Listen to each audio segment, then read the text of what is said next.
Okay, so we're gonna call this meeting to order at 8:32 a.m. I'll call the rules of conduct. This meeting held both in person and virtual. Anyone joining this meeting virtually will generally remain on mute except when speaking or voting, and will generally be keeping video themselves turned on throughout the meeting. If anyone joining virtually creates an audio or video disruption, they may be manually ejected from the meeting upon recommendation of the chairperson running the meeting.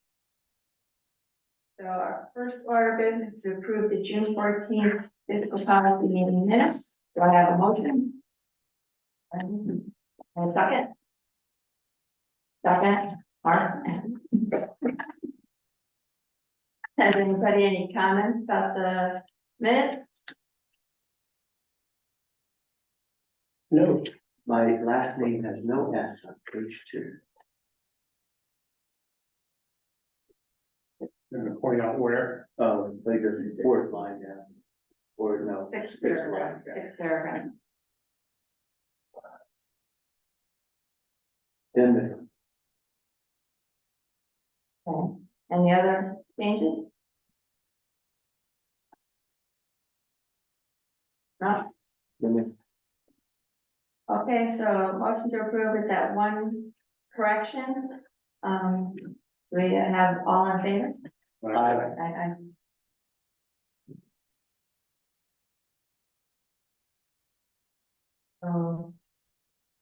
We have no correspondence, so we'll move on to old business. And give everybody again a preliminary reconciliation of fund balance showing the year-end numbers for the Board of Ed and the Board of Selectmen. Right now, prior to the audit, the Board of Selectmen is showing $415,493,043 in surplus. The Board of Ed, surplus is now at $67,101, and the Board of Selectmen revenues for last year is $642,290. The projected fund balance or undesignated fund balance right now stands at $2.8 million, which is about 14.5% of the this year's budget requirements.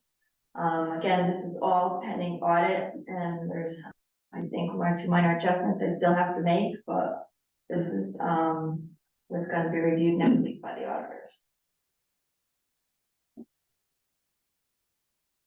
Question? or Bill sneaking in the last name. If there is, it's not going in. I'm done. I'd agree with that. It's been quite the year end this year, and as far as I'm concerned, after a couple of minor adjustments, it's set to go, and we're not making any more changes, so. That asbestos removal, was that shack? No, that was at the school. Cool, that's more. Yeah, I think there's a bill that came in for the shack, but I haven't seen it yet. So that'll be in this year's budget. Right. Yeah. So. Any questions on that? No? Yep. I did want to bring up at this meeting too, that, Mark and I had reviewed with the town attorney regarding the Board of Ed year-end transfers. And basically, based on his interpretation, we don't have to share them with the Board of Selectmen unless they had been like an emergency type transfer, and to inform them what's going on. And if say the Board of Ed wasn't available, the Board of Selectmen could probably approve all the transfers. So, I will be bringing them to PIPAC next week, so you see them.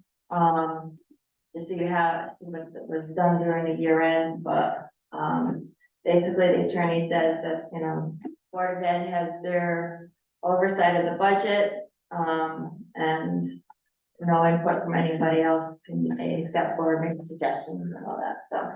My only problem with that is the typical view as the autonomy. Yeah. I don't think that was the issue on the table. It was the new wording that I thought specifically talked about Yeah, communication with the board and so on. I don't have any, I'm not involved. Okay. I just find it interesting that I thought those words were pretty clear. Yeah, so So if they've taken, I guess, those words and sort of twisted it to make it sound like somebody's trying to tell the Board of Ed what to do. yeah, That's not what was happening, and I think the response is the way I want yeah. it. But The Board that's, of Ed is happy to share any information, very transparent though, just so you know. yeah, I got the impression you were, I'm not attacking anybody, Yeah. I'm just saying, I think the attorney is typical, those attorneys are typically slanted toward that defense that they're throwing out right now. Okay. Been there before. Okay, I'm done. Okay, right, so we'll move on to the Porter HVAC air quality project. So Margaret Barr, would you like to update everybody? Well, I, talked to bond counsel last night, he's working on a resolution soon, because you have to have it in place to set up the referendum. And we're so condensed with the grant requirements of December 31st, that we've come up with, November 1st will be the Silver Petroselli presentation to the HVAC building committee. And then November 6th, tri-board meeting. And that'll be Board of Selectmen, BIPAC. Can I ask you to move that November 6th? Because I won't be here. That's why we did it to the 1st. It was the 30th, I think we moved. It was, Yeah. so we moved the 30th to the 1st. And the tri-board from the 6th, I wanted it moved to something else, But when are you coming back? 7th. That's election day. That's election day, so Yeah. And we said, how about the 8th? And somebody said LMAC meets on the 8th, and I said, I don't care what LMAC meets, you know. That tri-board is a little bit more important right now than LMAC, if that's what we have to do. Could we please look at that, because I am away on the 6th. So making. Now, the 6th is your regular Board of Ed meeting, so you would have a regular Board of Ed meeting anyway. Correct. Okay, and then the 8th, which is Wednesday. Mhm. With the 8th, is Wednesday. So November 1st is a special billing. November 8th. Then the tribal. Ernie, can you make the 8th? So we'll shoot out a, They have to elect. She knows I have no life. okay, I thought by moving into the 1st, you would just not go to the 6th. I think the tri-board is kind of important also. We're trying to run some project during the. Well, then the referendum is still set for November 28th. And So Thanksgiving, and It's a town meeting. our meeting will be November 14th. so after the, So, time for notices and everything. yeah, and that's what we're working with the attorney right now is lock in. Because you need 7 to 14 days from the town meeting to the referendum, that window. I am in the dark. What's the proposal? We haven't gotten it before. They're on the 1st of November, they're doing their studies now. On the 1st of November, they will have a formal proposal to the boards of. HVAC building committee. And that will then come, the HVAC, I guess, will bring it to the tri-board meeting, correct? And present to all 3 boards at once. Right. And it should have a solution, estimated costs. And, Study about the groundwater that they studied. right, I started that last week, right? and what their recommendation is. Okay, and the town meeting and the referendum were, So then. town meeting will be basically question and answer for the town. That'll be the presentation to the, whoever wants to attend from the town. That'll be on the 14th of November. 14th. And then we'll adjourn the town meeting to a referendum to vote on the project. And then we'll also have to have a disclaimer that the project goes forward as long as we get the grant. I don't think the town's ready to fully fund, but I'm not sure. That's good, the dry board. But I'll have that language ready so that you can review it. Okay, I just want to ask a question, just for my own knowledge, and you can do whatever on the recording. The temperature, mold, and all that issue, for the most part, is wing A, the A wing. The mold and that part. The temperature is the building. We had to leave early this year 3 times. Another wing, I don't know if you know, the kindergarten hallway, which kind of, wing A is here, Yeah. connects here. Yeah. The rooms were over 90 degrees. Despite, fans and keeping the lights on. So, but the mold issue was the That was wing A. kindergarten? It's all just kindergarten up there? For the middle school, there's a lot of window units. Yeah. So they weren't as hot. Okay. All right. And my other question is, that school used to house over 700 students. We can't close wing A, if we have to, use that for storage instead of students? Yeah, I mean, like the contracts have changed too. We would have class sizes 25, 30, we can't. So you can't post wing A, it's a lot of classrooms, How many kids in a classroom you have now, 15? 15, 20, up, no, 15 to 18. That's changed.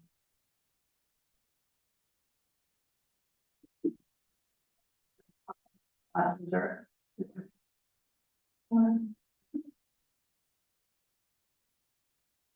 It's like 10 classrooms in wing A at least. Counting. More, it was like 11. So 11 to 15 is 165, so And every wing A, other student has a pair with them. at wing A, we have 2nd grade fully, 3rd and 4th grade, between the top and bottom in our room. Okay. 3 grades. Right. Okay, any other questions on the project? Well, we're about to talk about legislative updates. I know one of the ones Barb had brought up a couple months ago, she might want to explain further, is the change of aging out of the program. It's having a budget impact this year. Oh, boy, how did this help us out? It doesn't help It us out. doesn't help Okay. us out. Nope, and then, No, anything the legislature does not help us, it costs us money, so what, we have to keep them in the system till they're 30? so mid-July, we were notified that as of July 1st, going back 2 weeks, anyone who was 22 needed to finish out this public school year. So that school year, prior to 3 years ago, you were 21, you finished out your school year. About 3 years ago, two years ago, they changed it. On your 22nd birthday, you had aged out. This year, like I said, we were notified mid-July, that effective July 1st, anyone who is 22 will finish the year out. So if you had students turning 22 on July 15th, July 1st, August through the year, they now have the full school year. And that did The affect- next school year? So I they don't can, want to so tell they you can, company because I think it's a little identifying here because it is a small number, but it affected our. so they budget. can turn 23 2 weeks after they get out of the cover then? They can turn 23, yeah. 2 weeks after the whole So school it's year. July, the school year goes July 1st So- to June 30th. So they can turn. These are, high school kids who need special, There's students identified with special needs who are deemed to need transition services. Typically, a student who is in services till they're 22 have, you know, more significant impairments than a learning disability or something like that. Yeah, I was wondering how, I know it's good. Yeah, the PPG decides transition services. and honestly, how do they lay that on the tongues? Because they can. Do we have a number? Do I have a number? We're looking at probably about 150,000 that we didn't budget for. Definitely 100, so the numbers we looked at the other day was 100. That impacted. It came back. Yep, so, Another new legislative change that you might have heard on the news is the change in kindergarten age. Kids now Have to be over, have to be 5 on or before September 1st to go to kindergarten, so now they'll have no more 4-year-olds, and the Board of Ed is discussing those impacts. And that's for next school year, that law begins for, as of September 1st next year. that would actually decrease the size of the kindergarten class next year. Potentially by like, you know, a third. and it How many could, kindergarten classes do we have now? We have 3. Must we but cut it it could back to impact two? It could preschool. impact preschool, that could be the shift. We'll stay tuned. So we have to have preschool for every preschool student? We do not. We have to have preschool for special needs students. And then with matching peer models. So if a student has a special need, he or she needs, the best practice is 2 peers that aren't identified with any special needs for their learning and success. So right now, we have 3 preschool classrooms, 1 full day and 2 half day. And peer models do pay to attend to the town.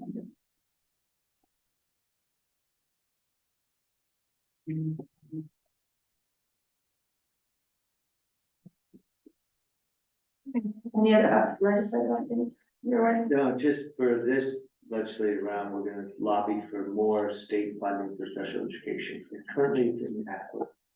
We want to modify the MBR related to special ed costs, so the expenditures above the base student costs are not included in the calculation of MBR.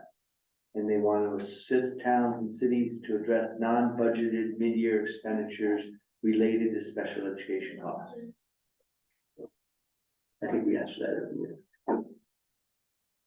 I am actually very proud of our special ed team in Columbia. We do a lot of servicing to avoid outplacements, to avoid litigation.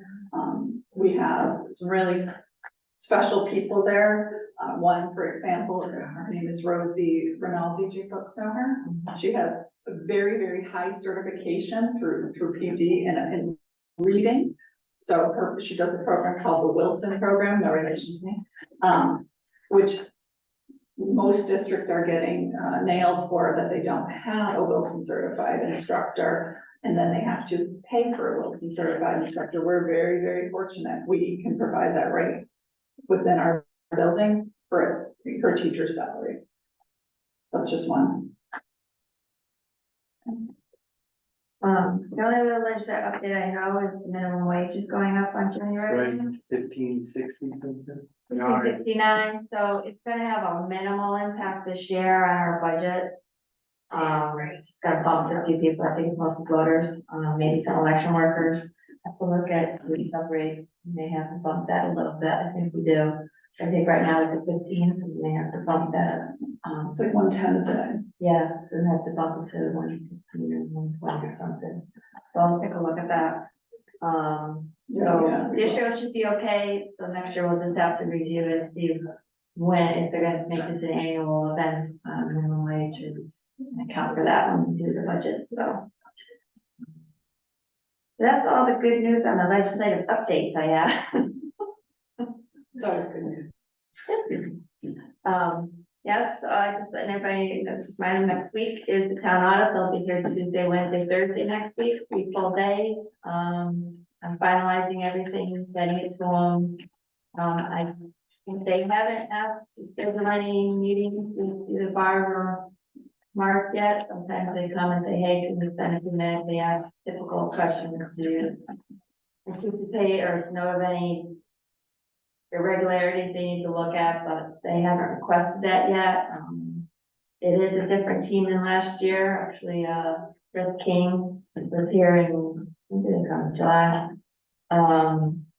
So they have two new people working for them. We're doing our audit, so, and then soon after that, they'll be doing the fund Board of Ed annual financial report that I do, and soon after that, we'll be doing the workers' comp audits that haven't been scheduled yet, so it'll be a fun next couple of months, plus getting the annual report done, so. That's all I have on that. Do we have any other, discussion points? Other than the elections? So this could be your last official meeting. So our next one is, I believe scheduled for the same day as the tri-board meeting, so, I don't know if you feel we should meet before that, kind of go over some things for the night. That's you, or think about it, and send out a reminder. Do you think we should prep for anything for the tri-board meeting that night, or just cancel it? Think about it. And Barbara, would you check the cafeteria on November 8th to see if it's available? For the Tri-board. evening? Yes, because I don't think we'll all fit, you know. Yeah, that's fine. Of course, now, No. That'll be big. more extra security. Oh, for the 14th. And I'm working right now. Well, for the 8th and the 14th. So Oh, you don't want to do the tri-board in the Jones Hall? I don't know if we did. For the tri-board? Because if you go, the tri-board would be fine, the referendum, the Okay, so you're saying, town meeting and referendum would be. Yeah, yeah. so tri-board and Yeomans and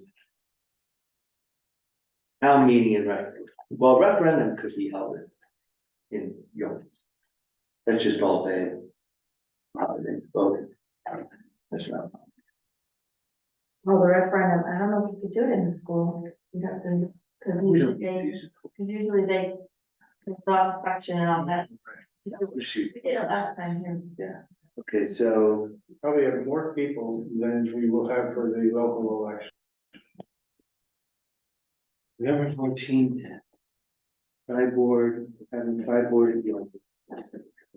Registrars are all set for that referendum day.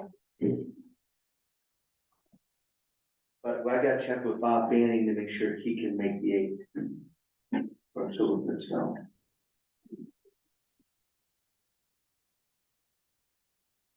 Based on our last meeting, I think who's available. And 14th will be.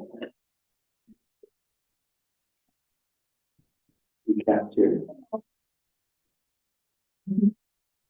Then I'll get this back out to you with every day, and then we'll do all three boards. That's good.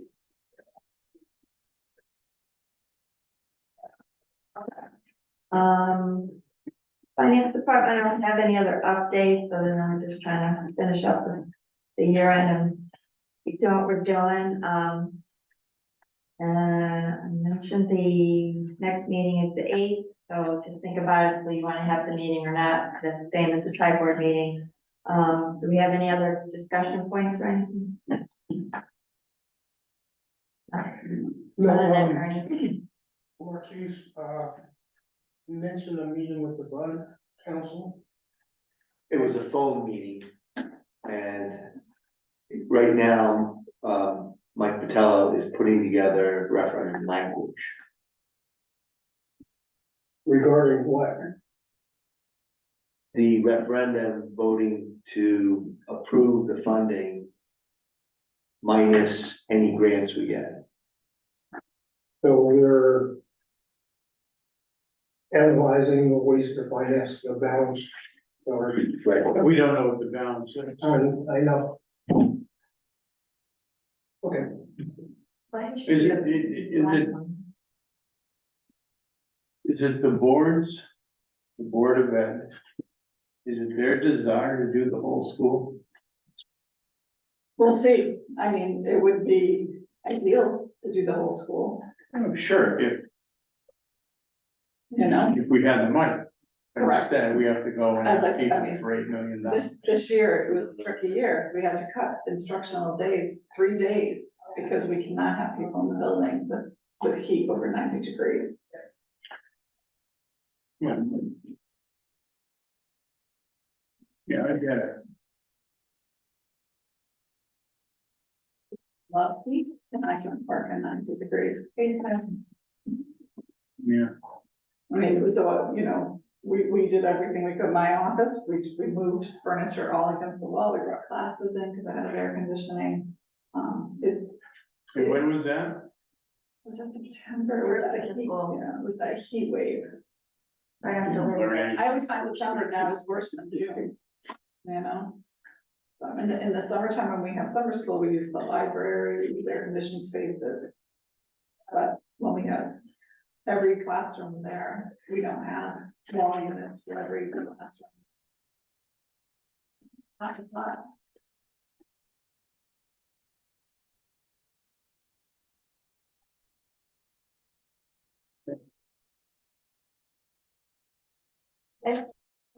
Anything else?